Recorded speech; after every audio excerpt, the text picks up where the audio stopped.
కాకపోతే లంచాలు కూడా తక్కువ. ఇప్పుడు వేధించే వాళ్ళు ఎక్కువ, లంచాలు కూడా ఎక్కువ.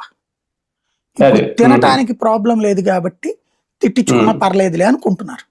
అప్పుడు తిననివ్వలేదు వాలంటీరు సచివాలయ వ్యవస్థ వల్ల. కాబట్టి కోపం. 4 తిట్లు తిన్నా ఇప్పుడు 4 రూపాయలు సంపాదించుకోవచ్చు. ఇవాళ రకంగా చెప్పాలంటే ప్రజాప్రతినిధి అధికారి కుమ్మక్కై దోచుకుంటున్నారు ప్రజల్ని.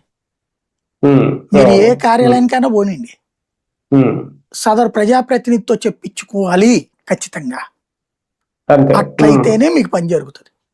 లోకల్ రికమెండేషన్ మీరు అమౌంట్ ఎంత కడతారో అందులో అయ్యగారికి వాటా వెళ్తుంది. ఇదివరకు అధికారులు తినేవాళ్ళు, ప్రజాప్రతినిధులు వాళ్ళకి కావాల్సిన పని చేయించుకునేవాళ్ళు. జగన్ ఉన్నప్పుడు ఎవరిని తినలేదు. ఇప్పుడు ఇద్దరు కలిసి తింటున్నారు. అది కొత్త కాన్సెప్ట్. ఒకళ్ళు చేసే దోపిడీ ఇద్దరు చేస్తారు అంతే. దోపిడీ అయితే మామూలే. రైట్. చూద్దాం. మొత్తానికి ఆర్టీజీఎస్ అనేది నిజంగా ఒక మార్కు పాలన